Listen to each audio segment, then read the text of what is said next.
Did you know that experiences like poverty, racism, discrimination, community violence, or living with a family member with mental health or substance abuse disorders can be traumatic?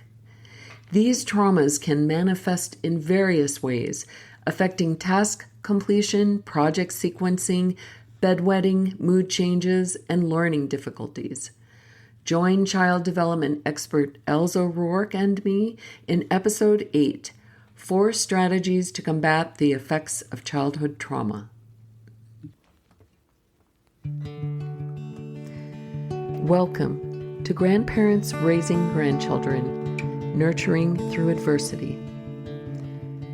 In this podcast, we will delve deep into the challenges and triumphs of grandparents raising grandchildren. As we navigate the complexities of legal, financial, and emotional support, I invite you to join us on a journey of exploring thoughts, feelings, and beliefs surrounding this growing segment of our society. Drawing from real stories and expert advice, we will explore the nuances of child rearing for children who have experienced trauma and offer valuable resources to guide you through the intricate journey of kinship care. We'll discuss how we can change the course of history by rewriting our grandchildren's future, all within a supportive community that understands the unique joys and struggles. This podcast was made especially for you. Welcome to a community where your voice is heard, your experiences are valued, and your journey is honored.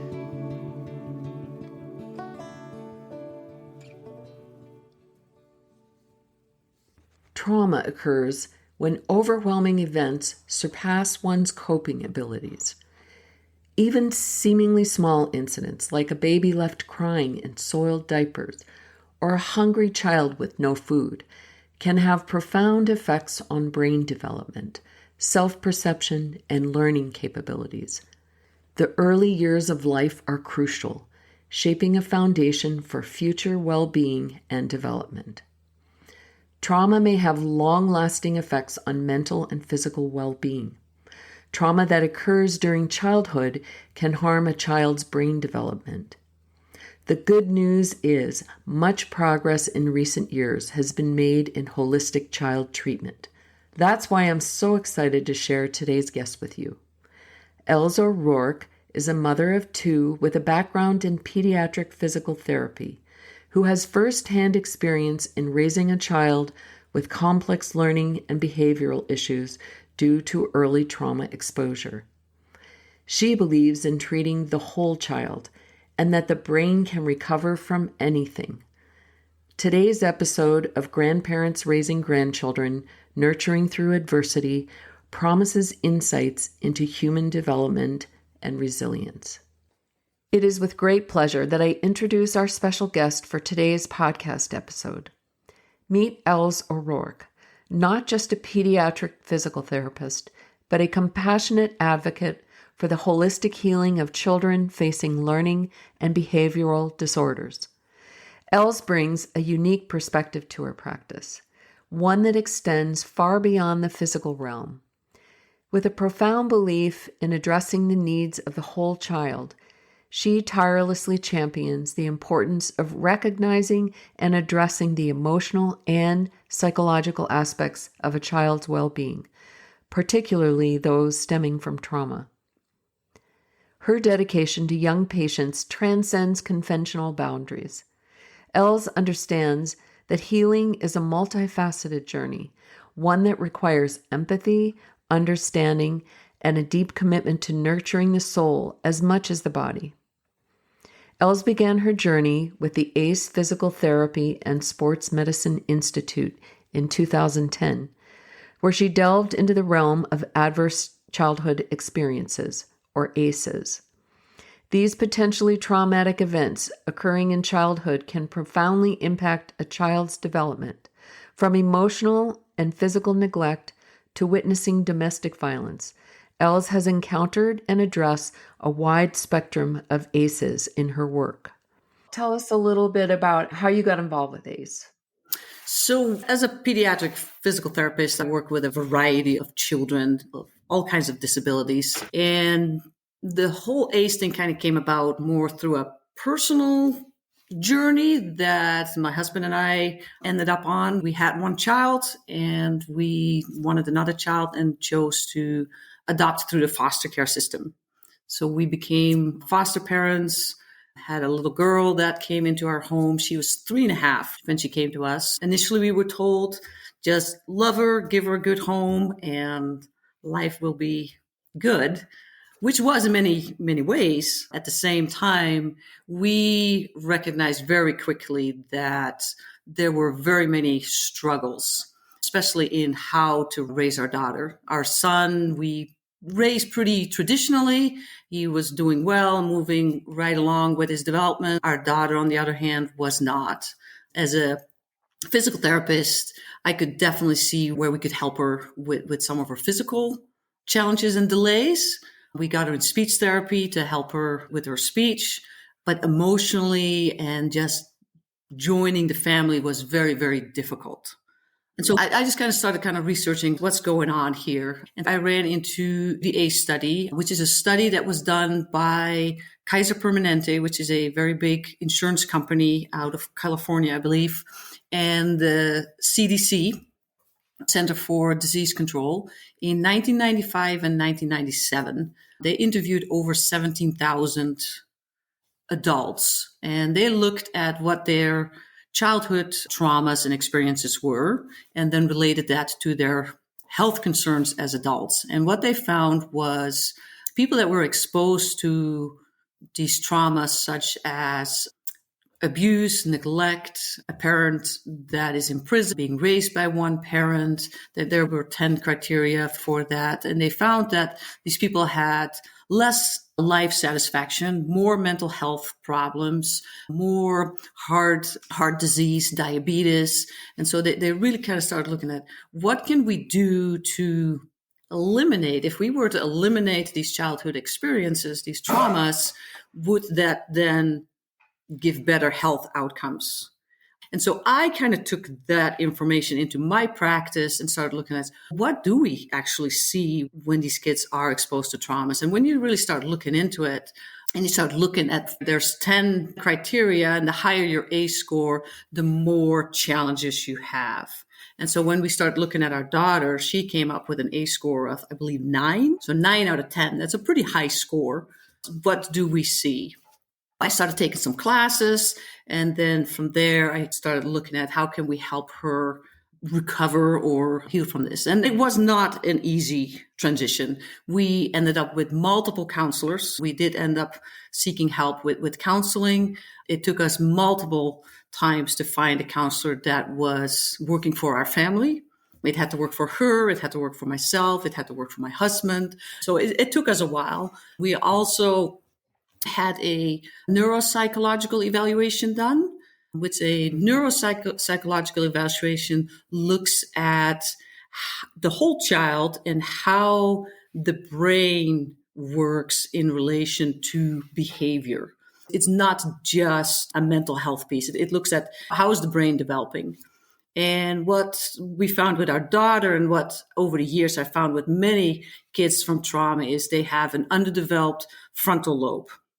And so our frontal lobe is kind of the regulation system of the body. So if you look at the brain, is that there's a primary area in the brain that looks at heart rate, heartbeat, breathing, digestive system. So all our basic functions. Then the next level up is the emotional brain, which is a limbic system, which really then controls. Those two work together pretty close. For instance, if there's a trauma or a stressful event, what happens to the body? Our heart rate goes up, our breathing goes up, and we might get into a position of fight, flight, or freeze. So we might fight to try to control our situation. We might freeze and don't know what to do, or we might run. That's your limbic system. In kids with trauma, that limbic system tends to be very highly activated, and their primary baseline tends to be higher So it's more easily activated than a child that is securely bonded and doesn't have those traumatic experiences. Then on top of that, we have what we call our human brain, and the frontal lobe is part of that. That's where we regulate those emotions, where we can plan and organize and think. Now, all of this develops over the course of 25 years.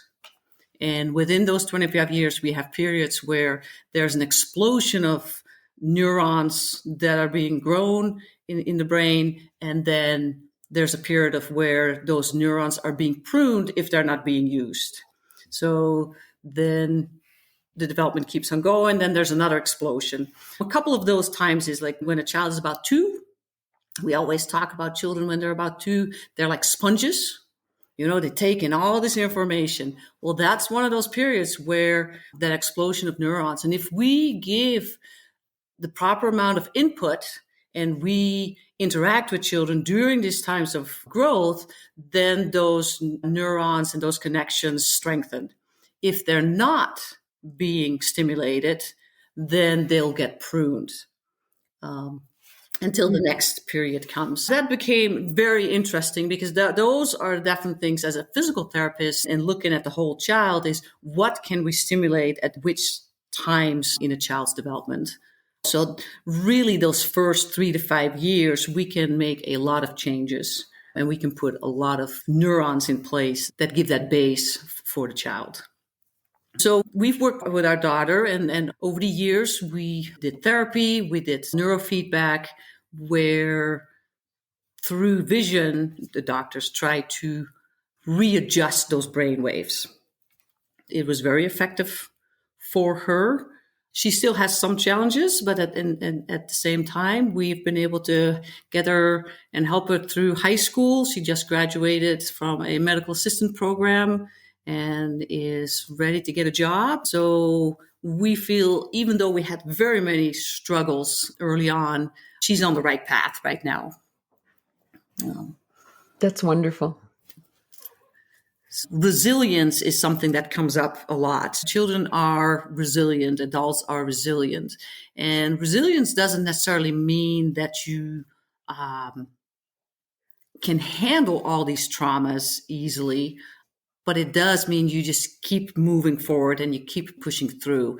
And what I see with a lot of kids that I work with is that they are surviving rather than thriving. So what we look for is kids to be thriving. We don't want them to just survive, to be able to move from one day to the next. Have you found particular techniques to help with moving them from surviving to thriving? So within the home setting, you're really looking at that attachment theory. So attachment therapy looks at how is the child attached to their primary caregiver. This attachment already starts in the womb with the biological parent, because if that parent has high stress, then those stress hormones, that heart rate, that breathing, that becomes the pattern of the unborn child. So that process already starts. Then once the baby's born, then you really want that nurturing. We need to take care of those needs. For instance, if a baby cries and their need gets met, whether it's being fed or tired, being held, every time that need is being met, there's an attachment and a security that's being built. If that is not done consistently, then that attachment can become disorganized. In the case of neglect, and especially severe neglect, the child's needs or the baby's needs were not met, period. And so that baby eventually will stop crying and they will start becoming self-reliant and they will try to survive any way they can. So we see children that become very, as they grow up, very controlling. They want to control their environment. They will take care of themselves. They have a hard time accepting direction from other adults. I'm not a counselor, but within that, if you can build relationships with children, That's really a big thing. So within the home, that nurturing piece, what that might mean is if the child had the severe trauma, say at age 18 months, what do you do with an 18-month-old when they're upset? Well, you take them in your lap, you sit with them, you rock with them. You don't necessarily have long conversations with them, even if this child might be 5 years old. If their trauma was at 18 months, when they get in distress, they will revert back to that time where that trauma occurred. It's almost like there's a block. So that's what you would need to do. And so we did that with our daughter as well. She was probably 7, 8 years old, and we would still have her sitting in our lap, and we would just rock her just like you do with a baby. Mm-hmm. We would play with her just like you do with a baby. In the school setting, it's a little different because we have a different relationship, but we do a lot with connecting with kids at their level.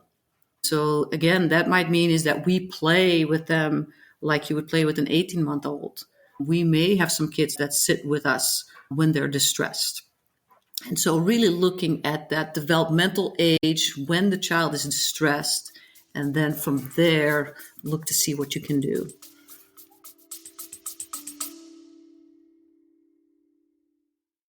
I recently received an email from a listener named Laurel. At 61, Laurel and her husband, who's navigating his own health challenges, are now raising their grandson after a series of unimaginable losses. In 2022, they lost their son to a fentanyl overdose. Then just a year ago, they lost their daughter the same way. The morning after, they'd stayed up late together planning her son's 3rd birthday party. Laurel told me that she lives one day at a time. She's dealing with the financial strain of using her 401k to survive, the physical toll of caregiving, and the emotional weight of what ifs. But she also said something that I want everyone listening to hear. She said that just telling her story to people who can relate is refreshing. That's exactly why we do this.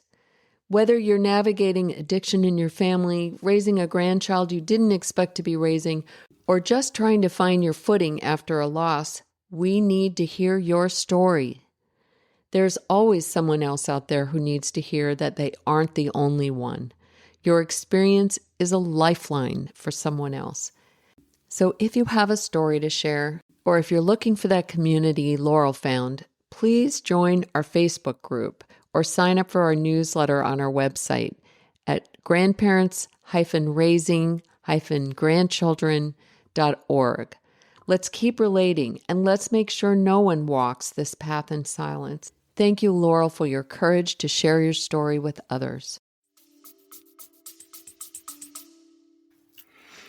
I've heard that children that are raised by family members, in our particular case, grandparents, have an advantage over a child being adopted through a non-family member.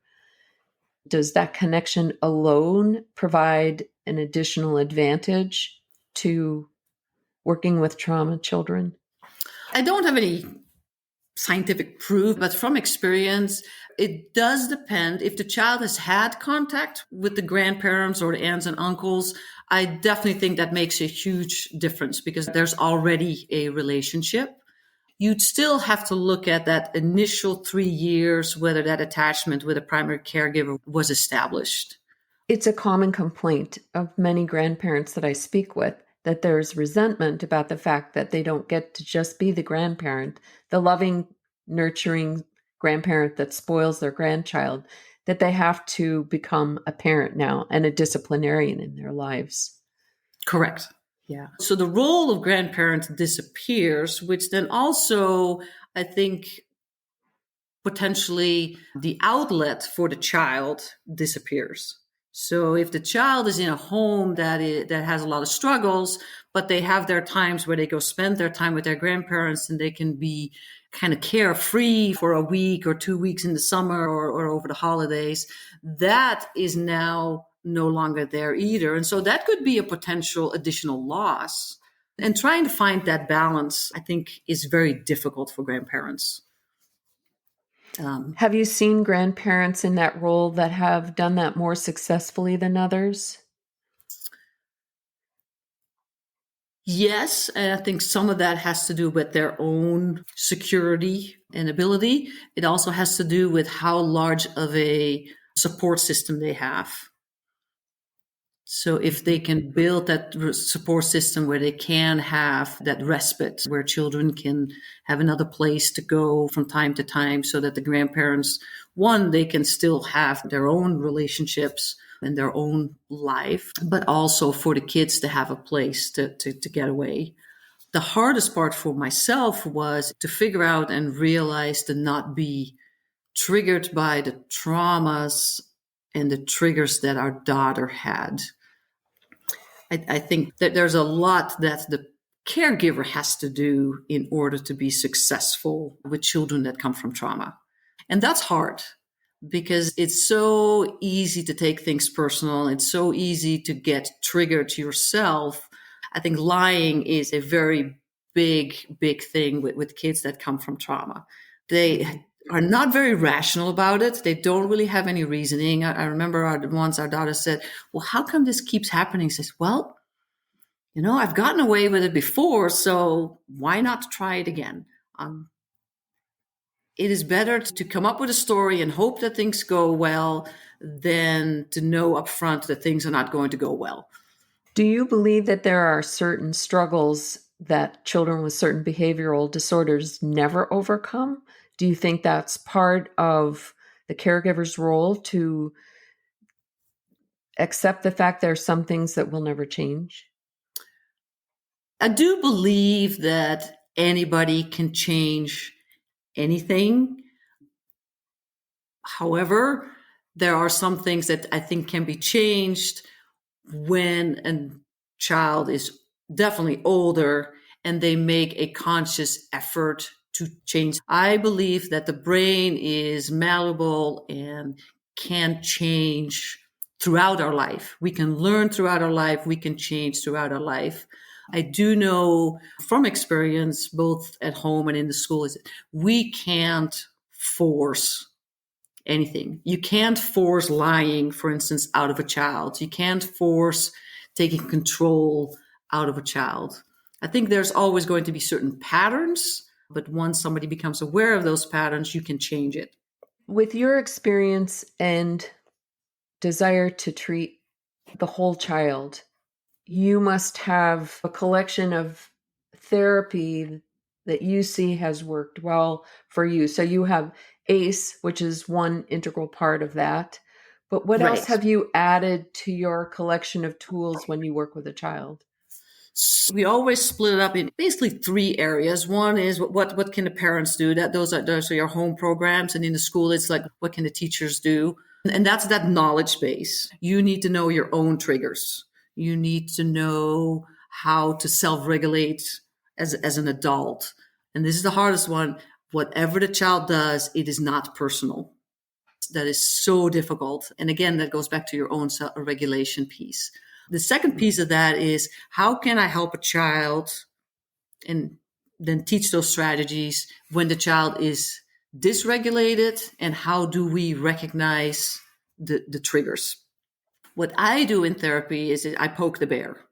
So I might go into a classroom, and I've done it at home too, and it didn't always work out poking the bear. Just for an example, we have a student that we work with, and all he wants is bubbles. And when he gets the bubbles, they're his bubbles, and he's not going to share, and he's not going to give them back. And so I will go in with 2 activities. One is the bubbles, and another activity that we want to work on. Then I use a strategy called first, next, then. First, we're going to build the puzzle. Then we will do bubbles. We work very explicitly with that language. First, then, so it's 3 steps. And the child will go in and he'll get very upset because he wants those bubbles. He wants to be in charge. This is what I want, and I want it now. I mean, it could be anything. It could be candy. It could be not going to bed. It could be an iPad. It doesn't really matter. So I know that he's going to get upset. What can we do to try to help him regulate without getting totally out of control? We may have taught breathing exercises We do a lot of breathing exercises. And again, those are taught when the child is not dysregulated. So we might have a group and we start our group out and we start with some breathing exercises. We might do fire breathing where we have them breathe in through your nose and blow out the candle. Or sun breathing, open up the flower, breathe in and breathe out. So we have taught that already. And so when the child is there, I say, first we're going to do the puzzle, then we're going to do bubbles. And he's like, bubbles, bubbles, I want them now. And I said, no, we're going to breathe. And then again, first puzzle, then bubbles. And it's a process. It doesn't happen the first time. And we've been working on this for quite a while. Setting up the expectations for the kids, because kids that seek control want to know what is happening. Another strategy that we use is visual schedules. A visual schedule can be a visual schedule with pictures, but it can also be written out. This is what's going to happen. Then this is what's going to happen. This is what's going to happen. What that does is it takes the argument out of what we're going to do. This is one that you can use at home very well. You build in those routines. So the bedtime routine might be we take a bath, put on pajamas, brush our teeth, read a book, lights out. That might be the routine. And so if you get that in pictures, then within that routine, you might have some flexibility. Some days it might happen at 6 o'clock. Some days it might happen at 8 o'clock. But that bedtime routine is the same. And if the child says, well, I want my book first before I brush my teeth, and say, well, the schedule says, and so the schedule dictates what we do, not the adult. Indirectly you do because you set that schedule, but you can refer back to that schedule. I think that works well for everyone. I think so. To have a regular plan. Yeah, to have a regular plan. We did visual schedules with our daughter. Like summer vacations were very long for her. And she was always kind of from one place to the next. 3 minutes of this, so 5 minutes of that. I mean, she would just all over the place. Our son, on the other hand, he would get out his Legos and 3 hours later, he would still be playing. He could attend to that. Our daughter couldn't. And as she got a little bit older, we would help her out with it. And we had it set up. Said, okay, you're going to get up. And so you're going to have breakfast. What do you want to do after breakfast? Well, I'm going to color. Okay. So we said, okay, 45 minutes of coloring. What are you going to do after that? Play outside. Okay. Play outside. Well, when do you want your snack? So, well, then after playing outside, I'll have a snack. Okay, what are you going to do after snack? And so we would set up our whole day, 5 days, Monday through Friday. And that's how we went through our summers.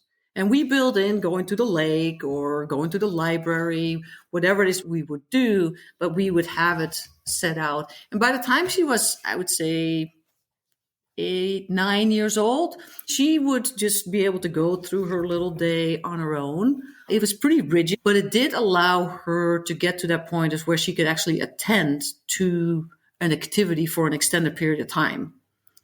Because you couldn't say, I'm going to color for 3 minutes and now I'm going to do something else.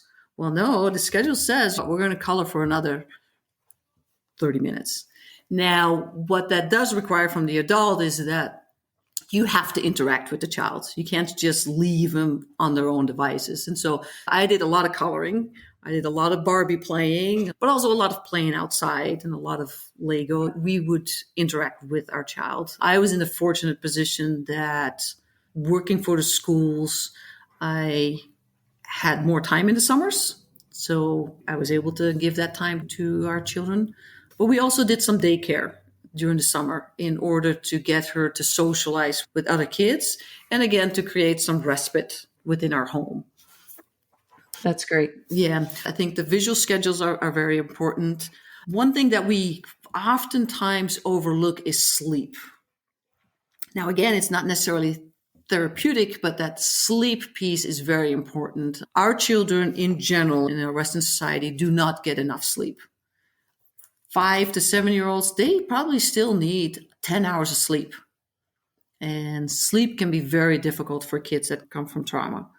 Going to sleep, staying asleep, or just getting to bed on time. So again, those routines will come in very, very handy. And it takes a long time to build those routines. We're looking oftentimes at several months. When our daughter came, she was used to going to bed. Her foster family that she lived in, she would go to bed anywhere from 11 to 1 o'clock in the morning. And then they would sleep until 10:30-ish in the next morning. When she came to us, I mean, we are up at 7, and by 8 o'clock you're on the go, or you have to go to school. And so bring that sleep pattern back to more of a normal sleep pattern was very difficult. Just keeping her in her room. Kids have stuff in their room, and so she would get up in the middle of the night and she would play and be up, and then the next day it would be very difficult for her to attend, and that just would bring up that stress level. So getting a good sleep pattern and good sleep hygiene is very, very important. Physical activity. Physical activity has been, there are studies out there, but the physical activity in itself has shown that it is very good for brain development, for motor development, and it doesn't always have to be organized. Just that movement piece. Movement in itself is very regulating. I do a lot of what we call heavy work. I use weighted balls to work with the kids. We use swings to get them moving, to help with that regulation piece. And the more we can provide that throughout the day, the calmer the brain gets. And the calmer the brain is, the easier it becomes to regulate. So you suggest those four elements of therapy. Those are the basic ones that you use. Yeah. It's great. It's been a real pleasure to be able to share my knowledge and to be available as a resource for anybody who has children who need help, but definitely kids that come with some baggage. I think there are a lot of valuable elements for grandparents raising grandchildren, and I'm looking forward to discussing some of these issues further in another episode. Okay, great. Thank you. Thanks so much for joining us today for another episode of Grandparents Raising Grandchildren, Nurturing Through Adversity. I encourage you to share your challenges and your successes with us. Your story is undoubtedly one someone else needs to hear. Submit your stories to the links provided in the podcast information. Contributions will enrich upcoming conversations, creating a more supportive community in which we can learn and grow together. If you like the show, share it with a friend. And if you love the show and you're listening on a broadcasting platform like Apple or Spotify, scroll down in your app and please leave us a review. Be sure to join us for episode 9 of our podcast, where we delve into one of the many untold stories of grandparents raising grandchildren who have faced unimaginable challenges. From navigating the aftermath of trauma and neglect to coping with the incarceration or addiction of their own children, grandparents raising grandchildren carry burdens that many cannot comprehend. Their lives are a tapestry of resilience and sacrifice, yet their stories remain unheard, unshared. In episode 9, The Stories Your Friends Don't Want to Hear, we shine a light on the struggles and triumphs of one of those unsung heroes. I hope you'll join us. Thank you for tuning in to Grandparents Raising Grandchildren, Nurturing Through Adversity. Remember, you are not alone, and together we can find strength and hope in the face of adversity. Peace be with you, and I pray that you find some time this week to listen to your inner wisdom amongst the noise and the pandemonium of this world.